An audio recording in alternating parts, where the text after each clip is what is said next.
이 말씀 구약성경 요나서 4장 1절에서 2절입니다. 다 함께 봉독합니다.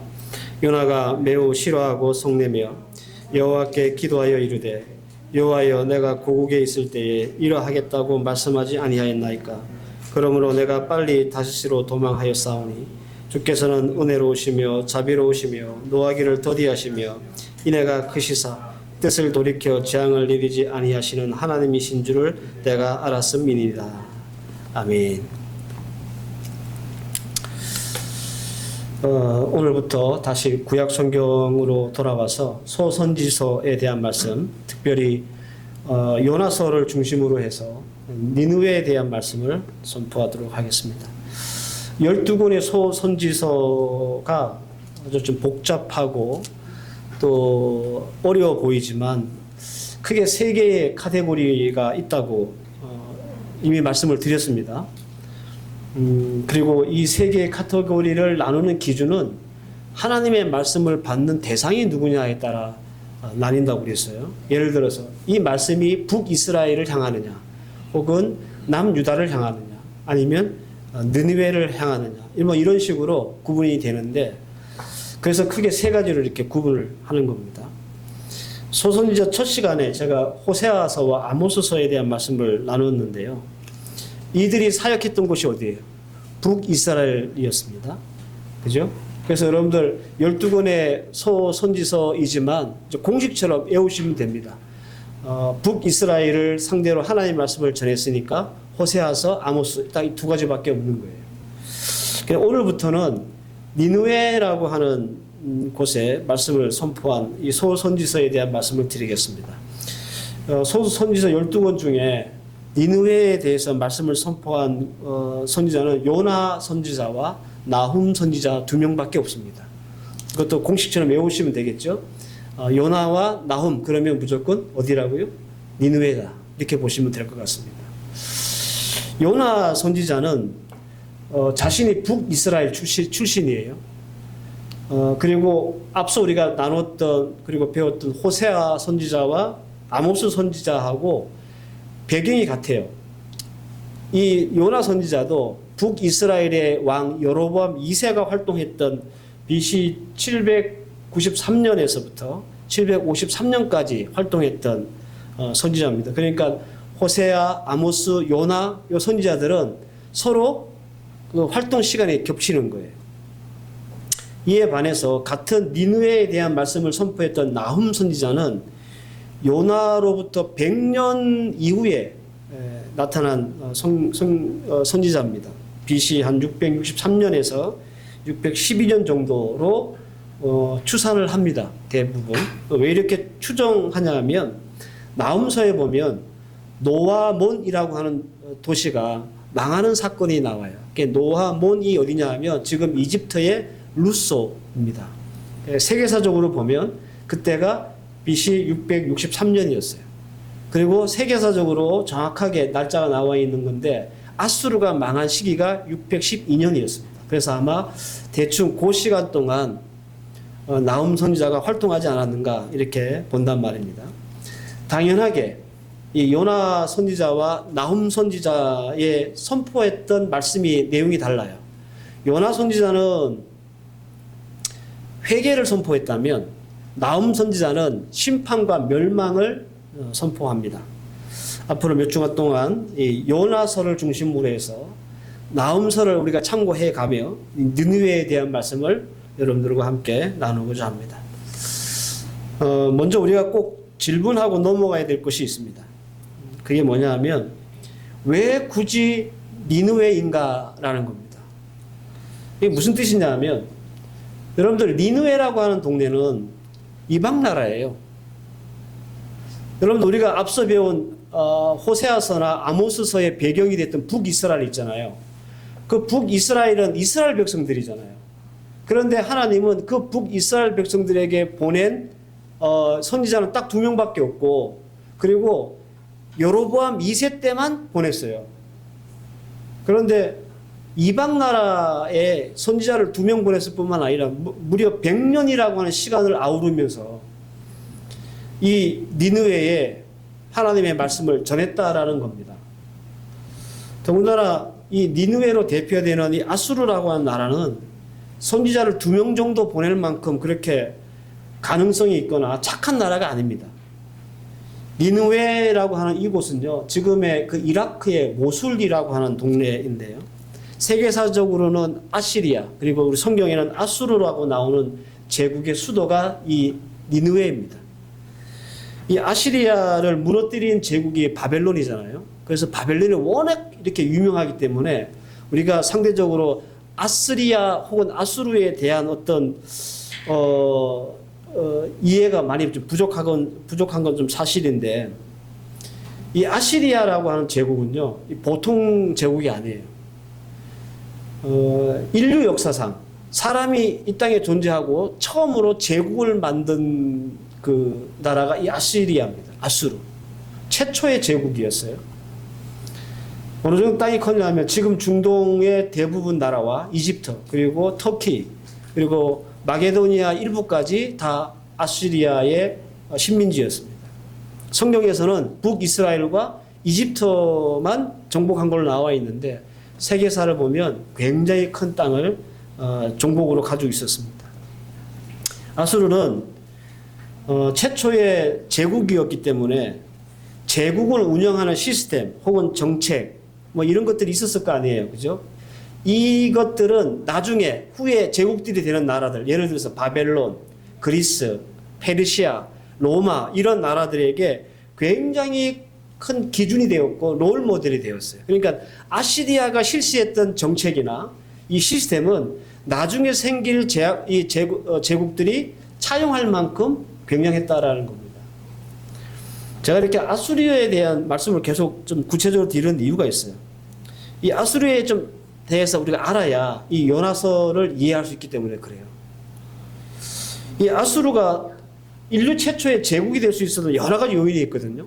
그 중에 이제 제일 첫 번째 요인은 군사적인 요인이에요. 모든 제국들이 다 힘이 세고 군사력이 강했잖아요.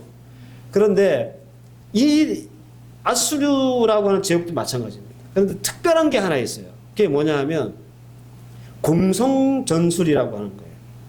여러분 텔레비나 영화 보면 성을 이렇게 쳐들어갈 때 그 성문을 깨는 기구 보셨습니까? 큰 나무에 앞에 쇠 조각 달아가지고 바퀴 달아가지고 여러 명이 오 들어 꽝 치고 이걸 최초로 만든 나라가 아수르예요. 그래서 이 무기 때문에 제국의 군사력이 훨씬 더 셌다고 그래요. 그리고 또 하나 잘한 게 있었는데 뭐냐면 심리전입니다. 이 심리전을 가장 우리가 잘 볼 수 있는 성경이 어디냐면 이사야서입니다. 이사야서에 이 아수르가 남유다를 쳐들어오고 유다 예루살렘 성을 딱 이렇게 포위한 후에 공격을 안 하고 심리전을 하는 거예요. 백성들한테. 성경 보면 나옵니다. 이사야서. 우리가 이사야서 배울 때 함께 나눴던 말씀이에요. 뭐라고 하냐면 야 이스라엘 백성들아 지금 이사야 선지자가 하는 얘기가 다 거짓부렁이야. 구라야. 그 믿음 주고 지금 행복하면 살려줄게 막 이런 식으로 심리전을 펼쳐요. 네. 심리전에서 굉장히 능했다고 그래요. 그리고 또 하나는 식민지를 다스리는 시스템인데 도로와 통신 타고났습니다. 이주정책 여기에 있던 사람 절로 보내고 저기 있던 사람 일로 보내고 하는 거. 이거 모든 제국이 했던 일인데 이걸 아수르가 먼저 한 거예요. 그런데 더 중요한 게 하나 있습니다. 공포정치입니다. 여러분들 이 사람들이요 식민지를 딱 쳐들어가서 어떻게 하냐면 사람 가죽을 벗겨서 성벽에 바르고 머리를 쳐가지고 기둥을 세우고 내장을 꺼내가지고 막 길바닥에 이렇게 펼쳐놓고 사람을 공개적으로 화형시키고 참수하고 그러니까 사람들이 쫄아가 덤비지를 못하는 거죠. 그러니까 악랄했다고 그래요. 이 아수르라고 하는 아시리아라고 하는 제국이 정말 포악하고 잔인무도했던 그런 민족이었다고 합니다. 요나서 1장 2절 말씀에 보면 너는 일어나 저 큰 성읍 니느웨로 가서 그것을 향하여 외치라. 그 악독이 내 앞에 상달되었습니다. 그러니까 하나님이 이들의 악독을 들을 만큼 이들이 얼마나 잔인하고 포악했는지 제가 여러분들에게 여기까지 아수르에 대한 일반적인 설명을 드린 겁니다. 대충 이제 아수르가 어떤 제국이었는지 감은 잡으셨죠. 그죠? 근데 여러분 이 설명을 들어보면 우리 마음에 드는 생각이 있어요. 야, 이런 나라에 굳이 선교사를 선지자를 2명이나 보낼 필요가 있을까? 이런 마음 안 드세요? 왜 니느웨일까? 제가 이 첫 번째 질문이 굉장히 중요하다고 말씀을 드렸잖아요. 이렇게 포악무도하고 잔인한 나라는 그냥 망하도록 내버려 두는 게 낫지 않아요? 아수르가 하나님 백성도 아니고, 그죠? 뭐 요나나 나홈을 보낼 만큼 뭐 그렇게 이 나라가 영적이지도 않는데 괜히 이렇게 좀 영적인 낭비를 하는 것 같잖아요. 쓸데없는 짓 하는 것 같고. 그럼에도 불구하고 하나님은 니느웨에 선지자를 왜 보냈을까? 오늘 우리가 함께 나눌 첫 번째 말씀의 주제입니다. 니느웨에 대한 이 첫 번째 말씀은 이제 여기서부터 우리가 왜 니느웨인가? 그 첫 번째 이유는 하나님의 구원이 무엇인지를 알리기 위함입니다. 이게 제가 첫 번째 센텐스를 잡기가 참 어려웠는데 여러분들 일단 제목을 잘 기억하시면서 말씀을 계속 들으시길 바랍니다. 여러분들 이 구약에 나오는 모든 선지자 중에 제일 또라이를 뽑자면 누구일 것 같아요? 이사야서를 시작해서 대선지자, 소선지자를 막론하고 성경에 나오는 선지자 중에 약간 또라이끼가 있다라고 생각하는 선지자가 누구일 것 같아요? 여러분들 그 최고는요 단연코 요나입니다. 요나. 오늘 우리가 본문에 만나고 있는 요나 선지자가 타의 추종을 불허할 만큼 또라이입니다. 그 증거가 요나서 자체입니다. 요나서 읽어보셨는지 모르겠는데 안 읽어보셨어도 우리는 이 요나서에 대한 유명한 일화를 알잖아요. 요나가 하나님 말씀 안 듣고 다시스로 도망갔는데 배가 뒤집어져 가지고 큰 고기 뱃속에 3일 동안 있다가 배 터가지고 뭐 이런 얘기 아시죠? 그죠? 이거 일반 사람들도 아는 얘기거든요. 이 요나는 이런 선지자였습니다. 요나는요 일단 선지자인데 하나님의 말씀을 지지리도 안 들어요. 앞서 우리가 배웠던 아모스 혹은 호세아, 에레미야, 뭐 이런 선지자들 있잖아요. 그 사람들은 야 가서 창녀를 데리고 결혼해서 애를 낳아. 그러면 싫지만 하나님 말씀 순종하고 가서 다 그렇게 하고 밥 먹지만 안 먹고 장가 가지만 장가 안 가고 그러단 말이에요. 근데 이 요나라고 선지자는 하나님의 말씀을 도무지 듣지를 않아. 이뿐만 아니라 오늘 본문에 보면 아시겠죠? 오늘 본문 딱 1절이 뭐라고 되어 있습니까, 여러분들? 요나가 매우 싫어하고 성내며 하나님 말씀 안 듣는 것도 이상한데 선지자가 이거 하나님 앞에 짜증을 내, 화를 내요. 이런 선지자는 없습니다, 여러분들. 그러니까 우리가 여러분들 여기에 대해서 내가 따로 말씀을 좀 전하긴 하겠지만 우리가 이제껏 만났던 선지자와는 다르잖아요. 요나를 제외한 모든 선지자들은 순전적이었고 자기 희생적이었습니다. 그래서 선지자의 사명을 목숨처럼 여기고 정말 목숨 걸고 하나님의 말씀 선포하고 다녔단 말입니다. 그런데 그에 비해서 요나는 이런 날라리가 없어요. 하나님 말씀도 안 듣죠. 하나님 보고 짜증내고 화내죠. 근데 여러분들 이렇게 한번 생각해 보십시다. 하나님은 왜 이 날라리 같은 요나 선지자에 대한 말씀을 이렇게도 상세하게 기록하셨을까? 예? 이거 좀 부끄러운 일이잖아요. 선지자로서 하나님 말씀 안 듣고 도망갔다. 이게 뭐 자랑할 만한 일이에요? 선지자가 하나님 앞에 짜증내고 화냈다. 이게 우리에게 어떤 영적인 도전과 감흥을 줍니까? 이건 하나도 우리가 도움이 안 돼요. 요나가 그랬으면 우리도 하나님 앞에 짜증내고 막 화내도 되겠네. 이런 마음을 들게 하면 했을지 몰라도 우리가 이 요나를 통해서 어떤 선한 영향력을 받는다든지 영적인 도전을 받을 하등의 이유를 이 요나를 통해서는 찾아볼 수 없다라는 겁니다.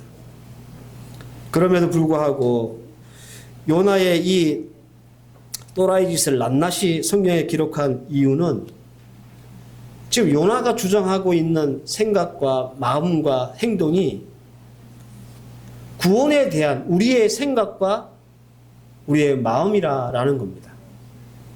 그래서 요나는 곧 우리이고 우리가 곧 요나다라는 겁니다.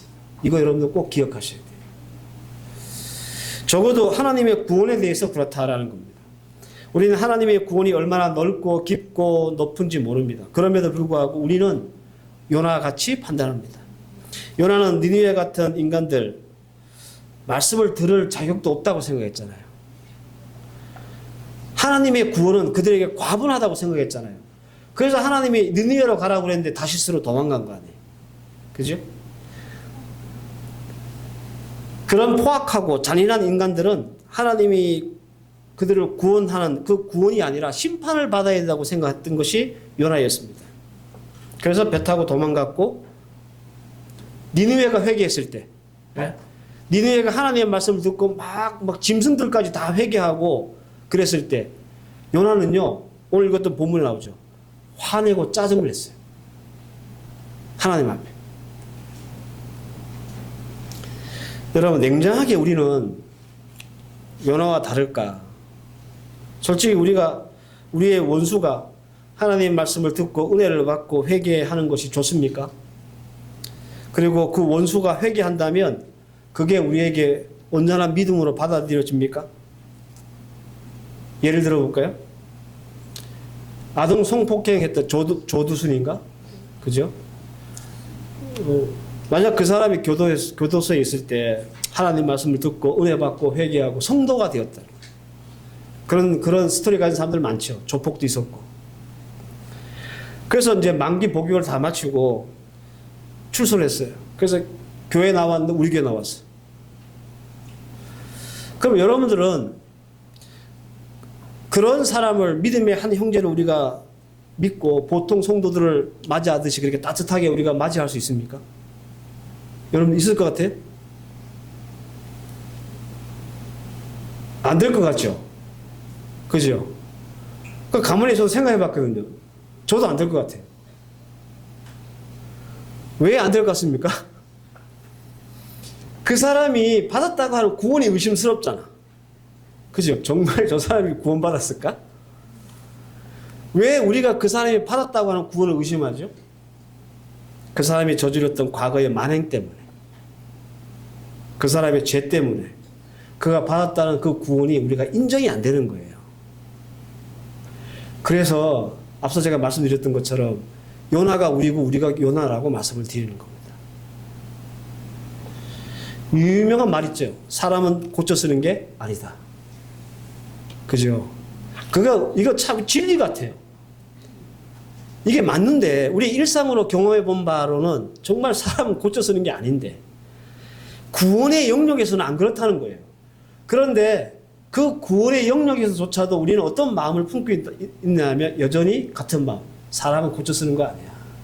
저 사람이 예수 믿고 은혜 받고 뭐 구원받았다 하지만 못 믿어. 그 사람의 구원을 우리는 의심합니다. 요나가 딱 그런 상황이었습니다. 포악무도하고 잔인하고 잔혹한 이 아수르. 이런 족속들은 회개를 해도 안 되고 구원받아도 안 된다라고 생각한 거예요. 그래서 하나님이 요나서를 이렇게 자세하게 써놓은 거예요. 요나가 한 짓을. 이게 바로 우리의 모습이라는 거죠. 이런 인간들은 구원의 은혜가 베풀어지면 안 되고 오히려 은혜보다는 하나님의 진노가 있어야 된다고 생각하는 거예요. 그리고 이런 자들에게 하나님의 은혜가 주어지고 구원이 베풀어지면 하나님의 은혜와 구원은 갑자기 쌈마이가 된다고 생각하는 거예요. 이렇게 하나님의 은혜와 구원이 이렇게 싼 거야? 값싼 거야? 이렇게 생각할 수 있다는 거예요. 그래서 여러분들 오늘 본문 2절에 여호와께 기도하여 이르되 여호와여 내가 고국에 있을 때에 이러하겠다고 말씀하지 아니하셨나이까. 이렇게 요나가 말합니다. 이게 무슨 말이냐면 느느웨 사람들이 하나님 말씀 듣고 회개를 하니까 요나가 가슴을 치고 하는 말이에요. 하나님, 내가 이럴 줄 알았어요. 하나님이 말씀 선포하면 이 백성들이 회개하고 하나님께 돌아올 줄 알았어요. 그러니까 요나는 자기 속마음을 들킨 거예요. 절대로 이 민족이 회개 안 하기를 바란 거예요. 회개 안 해서 하나님 앞에 망해 죽기를 바랐던 거예요.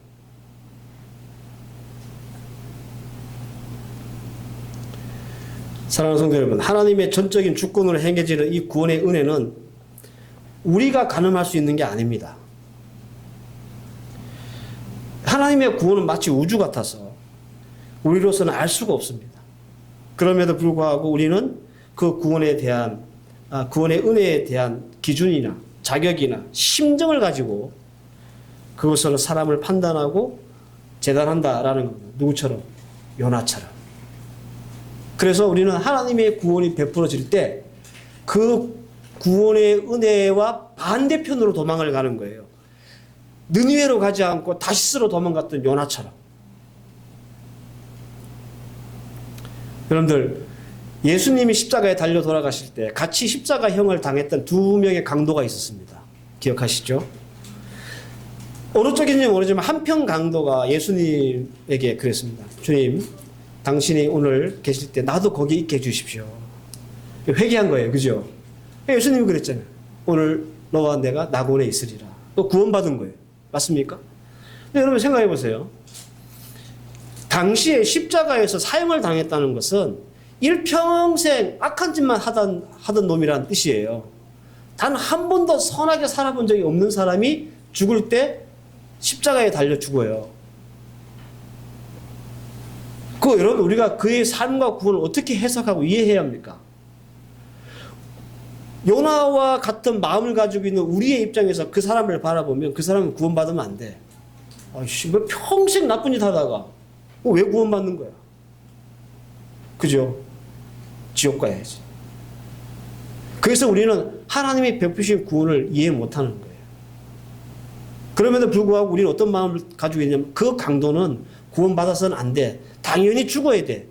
라고 여기고 생각하고 있다는 겁니다. 그래서 요나서가 주는 우리에게 주는 첫 번째 교훈. 왜 니느웨인가? 라고 하는 이 질문 앞에서 우리가 얻을 수 있는 교훈은 뭐냐 하면 그 사람의 삶과 구원을 평가하는 것이 아니라 한 영혼에 대한 사랑을 우리에게 하나님께서 도전으로 던지는 말씀이다라는 거예요. 이 요나서 4장 제일 마지막 절, 그러니까 요나서의 제일 마지막 절이 11절인데요. 이런 말씀이 있습니다. 하물며 이 큰 성 니느웨에는 좌우를 분별하지 못하는 자가 12만 명이요 가축도 많으니 내가 어찌 아끼지 아니하겠느냐. 이게 요나서의 마지막이에요. 요나에게 주는 도전이 뭡니까? 한 영혼에 대한 사랑인 거예요. 영혼에 대한 사랑. 우리 생각에는 저 사람은 구원받을 자격이 없고 구원받아서도 안 되고 하나님의 은혜에 접근해서도 안 되는 사람이지만 하나님은 한 영혼을 보시는 거예요. 우리가 천하보다 귀하다는 한 영혼을 사랑하지 못하는 이유. 이 세상을 다 준다 하더라도 한 영혼하고 바꾸지 못한다고 하는 그 천하보다 귀한 영혼을 우리가 사랑하지 못하는 이유. 예수님 말씀하시죠. 원수도 사랑해라. 그런데 그 예수님의 말씀을 우리가 지키지 못하는 이유는 뭐냐 하면 우리가 요나이기 때문에 그렇습니다. 다른 게 없어요. 하나님의 이 깊고 넓고 높은 구원의 은혜를 모르면서 우리는 우리의 가진 신념, 믿음, 신앙, 원칙으로 하나님의 구원을 헤아리려고 하는 거예요. 헤아리려고 하지 영혼을 사랑하려고 하지 않는 거예요. 저 사람도 나처럼 하나님이 내 영혼을 불쌍히 여기셔서 구원받게 해주는 한 영혼이라고 생각하지 않는 거예요.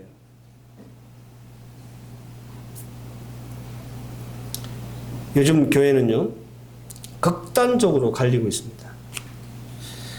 보수와 진보가 갈리고 빨간색과 파란색이 갈립니다. 젊은 세대와 기성세대가 갈리고 여자와 남자가 갈립니다. 그리고 서로 혐오하고 공격하고 편가르기를 합니다. 그런데 이것을 교회가 주도해요. 그래서 선동합니다. 여러분들, 보수만 구원받는 영혼이 있고 진보는 아닙니까? 반대로 진보만 구원이 있고 보수는 아닙니까? 교회의 본분은 정치적인 투쟁이나 선동이 아닙니다. 한 영혼을 향한 사랑이고 그 영혼을 품는 일입니다. 그 사람이 보수이든 진보이든 파란색을 좋아하든 빨간색을 좋아하든 우리가 봐야 될 것은 그 사람이 어떤 색인가가 아니라 그도 하나님이 사랑하신 한 영혼임을 바라볼 수 있어야 하는 거예요. 교회의 본분은 한 영혼을 천하보다 귀하게 여길 줄 알아야 그게 교회입니다. 그런데 요즘 또 우리의 한국 교회는 가장 중요한 한국 교회의 본분을 잃어가고 있는 것 같아요. 요즘 좀 시끄러울 때에 우리 교회의 성도와 교회는 다시 하나님의 말씀, 하나님의 마음으로 돌아가야 될 것 같습니다. 우리는 지금 어떤 마음을 가지고 신앙생활을 하고 있느냐 하면 요나의 마음을 가지고 신앙생활을 하고 있어요. 필리핀에 계셨던 한인교회 목사님이 보수 목사님인데요. 강단에서 막 진보를 막 빨갱이라고 막 그랬어요. 그 교회에 다녔던 빨갱이 소리 들었던 진보적인 집사님들이 다 그 교회를 나왔어요. 실제로 있었던 일입니다. 이게 여러분들이 생각하는 또 우리가 가져야 되는 교회의 모습이 맞습니까? 그러니까 요즘은 목사나 성도나 세상 사람들이 다 요나의 마음을 가지고 산다니까요. 아니에요, 여러분. 하나님의 심정을 가지고 살아야 합니다. 하나님의 심정은 뭡니까? 잔인하고 포악한 그 니느웨에서도 좌우를 구별할 수 없는 영혼이 12만 명이 있다. 어떻게 내가 그들을 아끼지 아니하겠느냐라고 하는 그 심령이, 그 마음이 오늘을 살아가는 우리 성도들의 마음이어야 한다라는 겁니다. 그래서 여러분 오늘 요나서의 첫 시간을 우리가 함께 나누면서 우리가 그동안 까맣게 잊고 있었던 한 영혼에 대한 관심이 다시 살아날 수 있기를 바랍니다. 요나의 마음을 가지고 살지 말고 하나님의 심령을 가지고 한 영혼을 바라보면서 예수께서 교회에게 맡긴 사명을 잘 감당해 나갈 수 있기를 바랍니다. 여러분 이런 마음을 품으세요. 우리가 어떻게 하나님 앞에 구원받았습니까? 우리는 뭐 자격이 있어서 남들보다 선해서 구원받았습니까? 그런데 여러분 생각해 보면 내가 싫어하고 내가 혐오하는 그런 사람조차도 어쩌면 하나님이 아끼시는 영혼일 줄 모르는 거예요. 그래서 요나의 마음이 아니라 하나님의 심정을 갖고 우리가 이 세상을 살아야 한다라는 겁니다. 그래야 한 영혼이라도 우리가 주께 돌릴 수가 있습니다. 모쪼록 주신 말씀 잘 붙잡고 요나의 삶을 벗어나 하나님의 심정을 가지고 이 한 주간 살아갈 수 있는 저와 여러분들 되시기를 주의 이름으로 축원합니다. 기도하십시다. 하나님, 세상은 점점 요나의 마음을 가지고 살려고 합니다. 그러나 오늘 요나서를 통해 우리에게 주신 첫 번째 말씀의 교훈은 요나의 마음이 아니라 하나님의 심정을 가지라는 겁니다. 한 영혼을 천하보다 귀하게 여기라는 겁니다. 오늘 주신 말씀 잘 우리가 이해하고 붙잡아서 까맣게 잊고 있었던 한 영혼에 대한 사랑이 다시 살아날 수 있는 우리 교회와 성도들 되게 하옵소서. 예수님의 이름으로 기도하옵나이다. 아멘.